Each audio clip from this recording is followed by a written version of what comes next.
Well, good afternoon, viewers. Today we have a Tacoma with a bunch of warning lights on. Let's have a look at it, start it up and see. Push button start.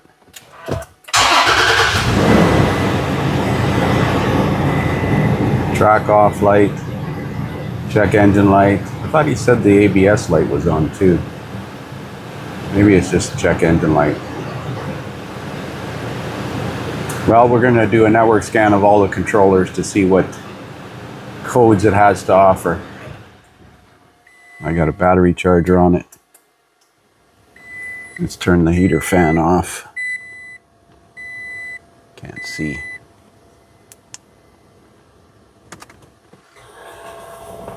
Check charging system. No kidding. Why would they program it to do that with the key on, engine off?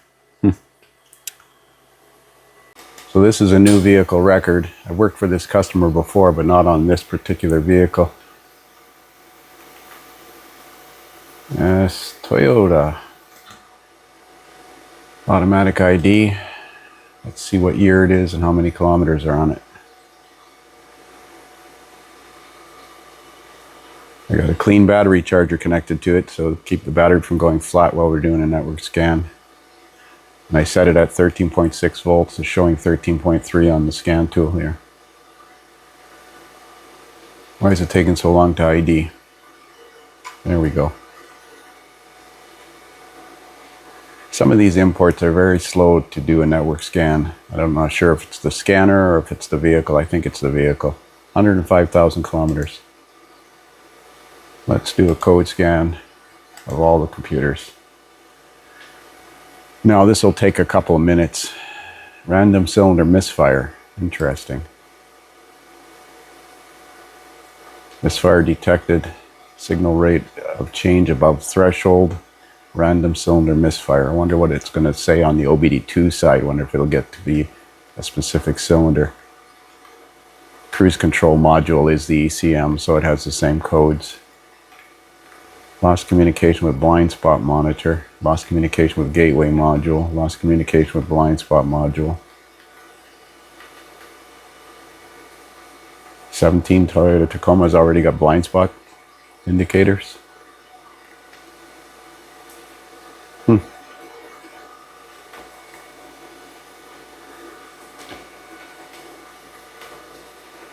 Tire pressure monitor initialization not complete. Probably doesn't have sensors in these wheels because I think these are winter wheels. They're definitely aftermarket rims.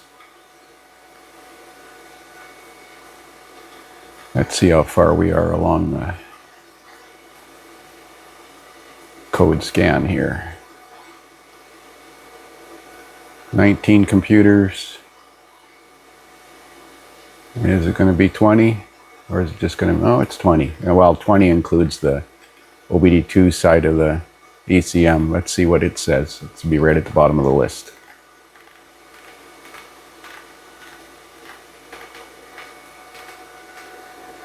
Random cylinder misfire. Well, before we clear the codes, I'm going to go into the engine and see if it has misfire counters. I'm not too familiar with Toyota's systems of this vintage, whether or not it actually has misfire counters. Could be under data lists, misfire data. If you clear the code, you'll erase the misfire history. We could always look in mode 6 data. Well, let's see if it's got misfire cylinder count 246. That might be live misfire counts. Yeah, misfire cylinder counts 246 and 135. Misfire monitor available. Misfire result complete. I didn't notice it misfiring when I drove it in. Wonder if it just needs a set of spark plugs. Catalyst misfire cut, cylinder 2. Well, I'm going to look around in mode 6 data and see if I can find misfire counters. So I decided before I go into mode 6, I'd look at the freeze frame data that was stored. And Toyota stores 3 data sets before the DTC, then the DTC, and 1 after. So it's a P0300 code.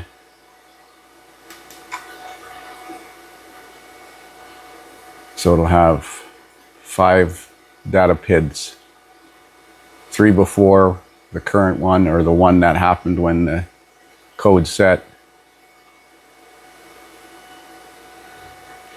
So let's see if it tells me anything interesting here. What was the temperature? It was basically idling, throttle positions at 49%.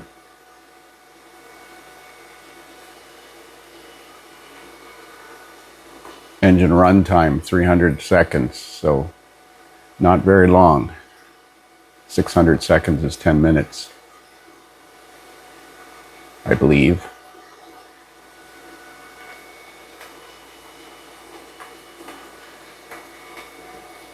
Let's see what else is interesting here. What was the temperature? Air-fuel ratio sensors were pretty much on par.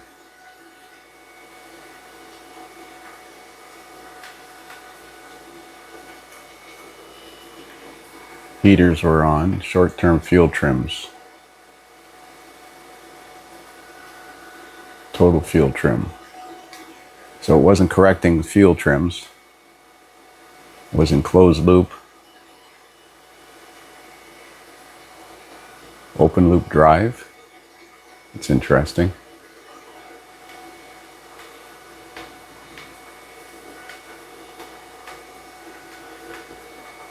Catalyst temperature is calculated.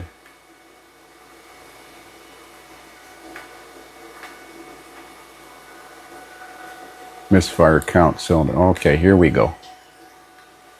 Misfire counts on cylinder 1, 2, 4, 6, 7. Cylinder 2, 3, 3, 3, 4. So cylinder 1, 3, and 5, with the predominant misfire counts on cylinder number 5. No misfires reported on 2, 4, and 6. No, wait. 1, 2, and 6. So those aren't even on the same bank if it's number 1, 3, 5, 2, 4, 6, which I think it is.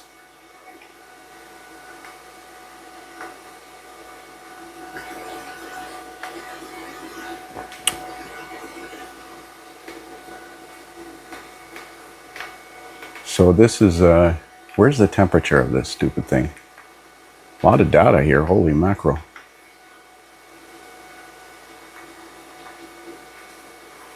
I'm gonna look around, find the temperature.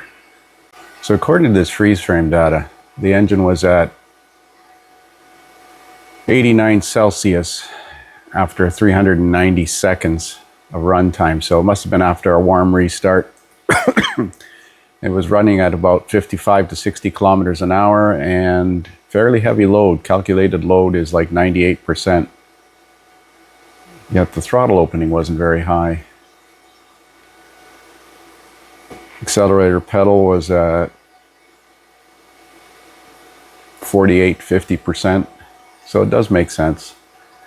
I wonder if I can save this freeze frame data. So on this vehicle, Toyota doesn't allow you to do OBD2 generic functions from the manufacturer enhanced side. So I'm re-IDing the vehicle as generic OBD.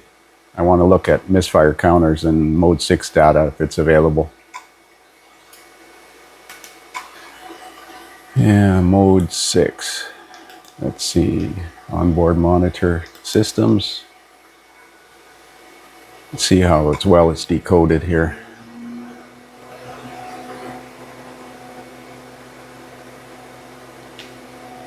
Again, if you clear the codes, you'll erase all of this stuff, so you won't have any. So it's not a full screen, so it's misfire test $1A, misfire monitor. A2 is cylinder number 1. Let's try that.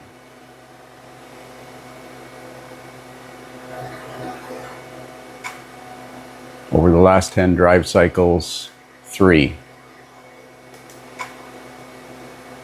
Cylinder number 2.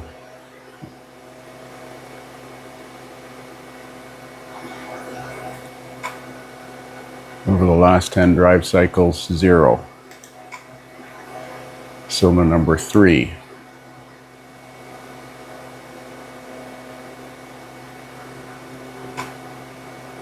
0. Cylinder number 4. I think number 6 was the worst one.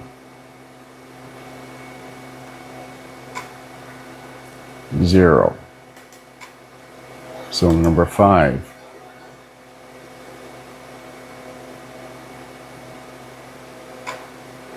0. Current drive cycle 1. And cylinder number 6.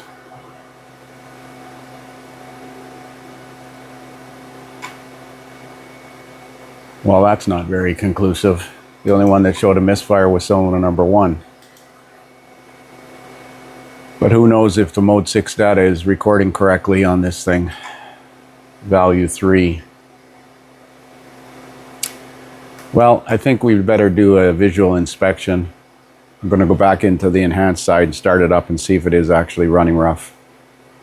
So I've loaded the manufacturer enhanced data list, and I did a custom data list of misfire counters on cylinders 1, 2, 3, 4, 5, 6, misfire RPM, short-term and long-term fuel trims, bank 1 and 2, and temperature and speed. I'm going to start it up.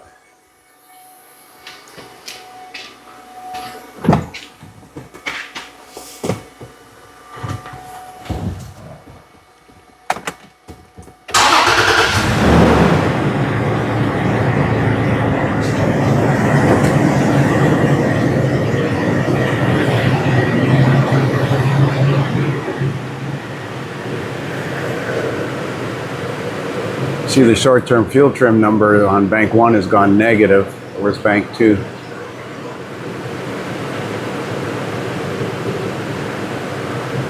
It's coming back to normal again. No misfires on any cylinders. It's running smooth now. I wonder if these have potential for fuel to leak into the crankcase, or the injectors leak on these things. This is dual injection as far as I know. It has GDI and it has port fuel injection, I'm pretty sure. I think we better look at the spark plug quality and see what those plugs look like, if they're accessible. So how come it counted 2 misfires and I didn't see anything in here?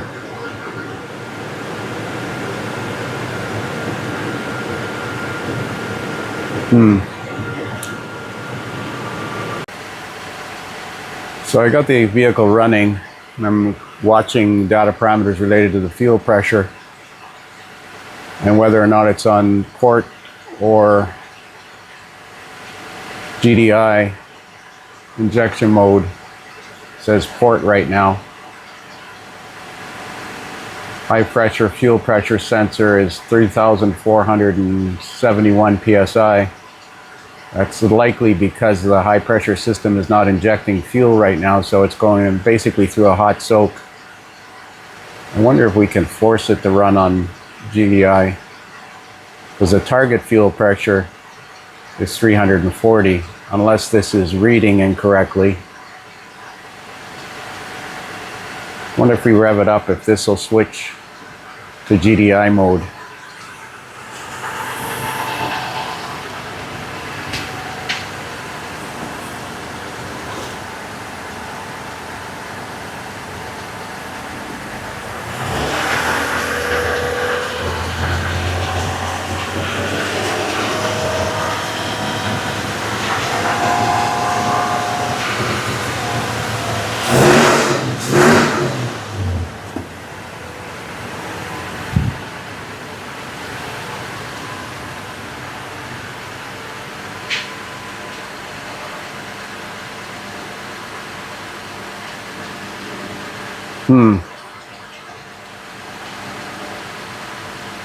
Curious as to whether or not the high pressure fuel pressure leaks off after we shut it down. So I'm going to turn the key off, turn the ignition off, and then try to turn it back on without losing these data parameters.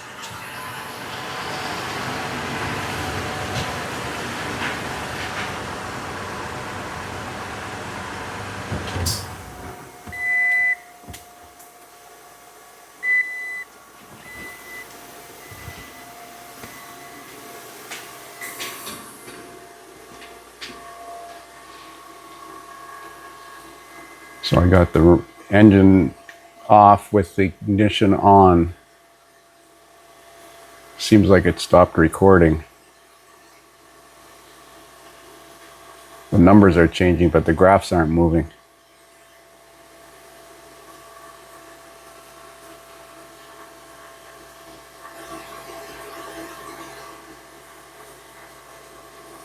Seems like the data is frozen, but the digital numbers are changing, but the graphs aren't moving. So this is 3497, 98, 97, 34, 3500. If one or more injectors leaks, it could cause a misfire on a warm restart. I think it's time to pull a plug and have a look at them. It's got 111,000 kilometers on it, so I'm not sure what the recommended change interval is, but I'm probably close. I'm going to leave the key on and watch this while I pull the plug out. So I pulled the coil and the plug out of the back cylinder on the driver's side. Let's have a look at it. Look at that gap. It's like almost 1/8 of an inch. To me, that seems excessive. I'm going to check the specs, but that seems like huge. And they look like they're original plugs, Denso plugs. I'm going to check the gap. So the cylinder firing was 1, 2, 3, 4, 5, 6. Tough one to remember. That was number 5 plug I pulled out. I think the intake plenum has to be removed to get the other coils out because they're quite long and they don't bend. Let's look at the spark plug gap. Well, according to motor specifications, the spark plug gap is 32 thou, and that's like double that. The minimum gap is 28 thousandths of an inch, and the maximum gap is 32, or 0.7 to 0.8 millimeters. Note 52. What's note 52? So I'm going to recommend a basic tune-up on this thing, and we'll clear the codes and see what happens, but I got to see what we need for gaskets to take that intake plenum off. So I've got like 65 thousandths of an inch of feeler gauges, and it's still loose in there. 8, 5, 8, 10, 12, 15, and 18, and it's still loose.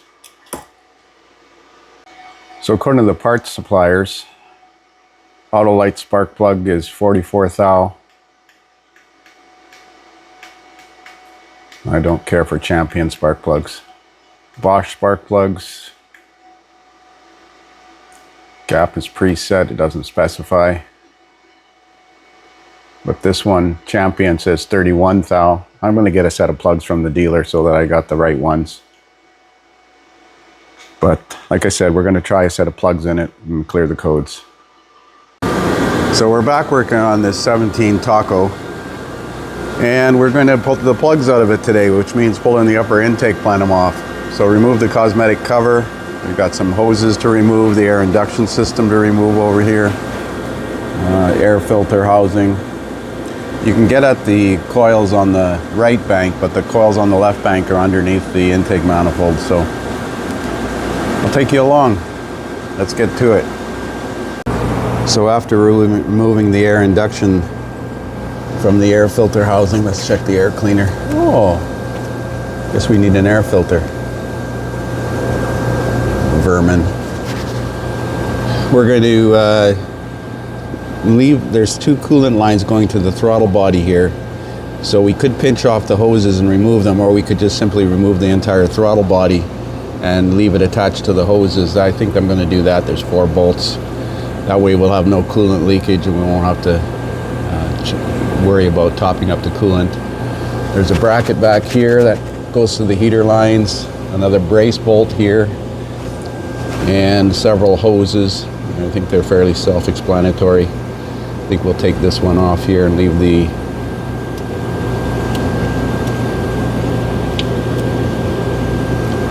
that must be the canister purge solenoid right there. Okay, let's keep going. So remove the throttle body 4 bolts.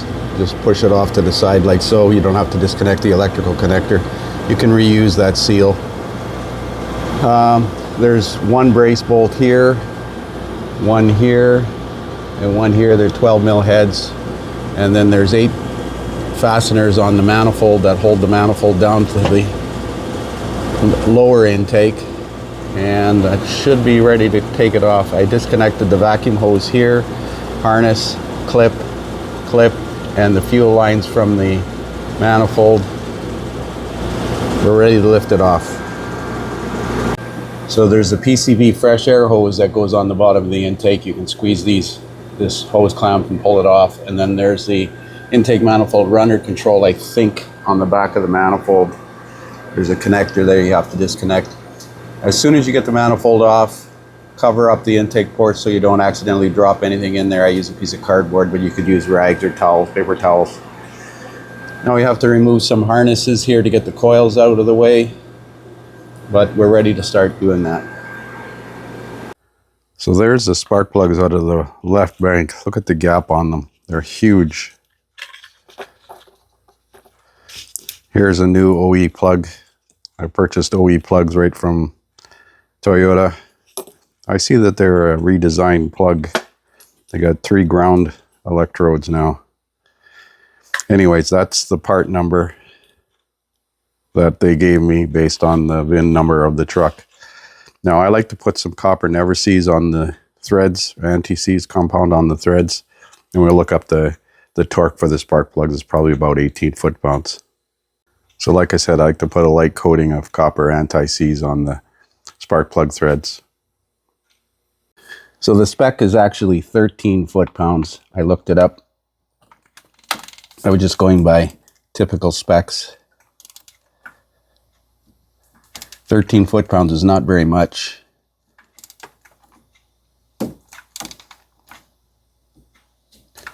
Collapsing the seal.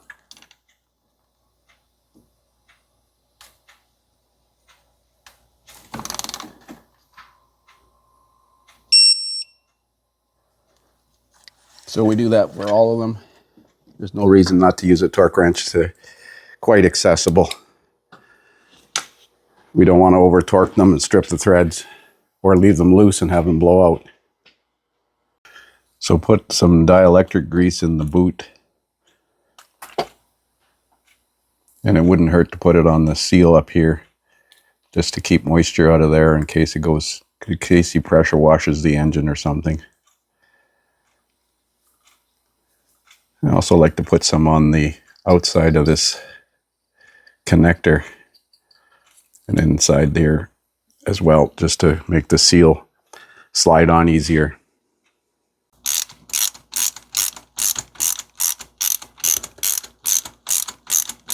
There is a bracket on this side that you have to remove that holds the harness in the middle, covers up the middle coil. I think that's number 3 coil.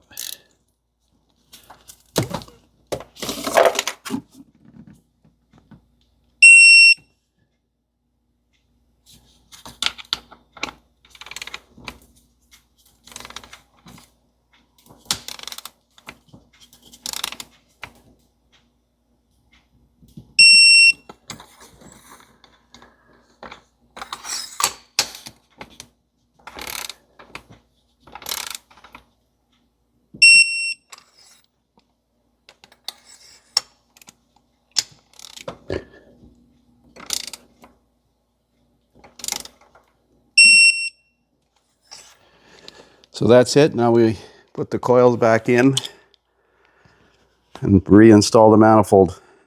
Clean the gasket surface up. So there's the intake reinstalled. the 6, 2, 4, 6, the 8 bolts on the manifold are 15 foot-pounds. This I just put on with a 1/4-inch drive ratchet.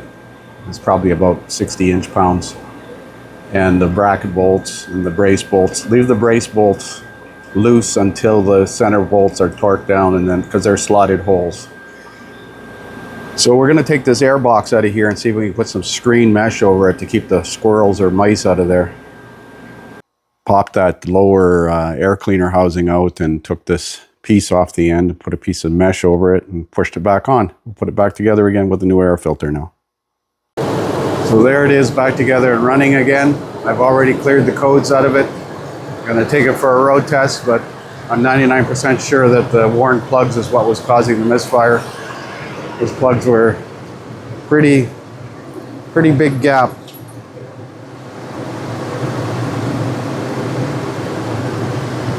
So that's it for now. Thanks for watching.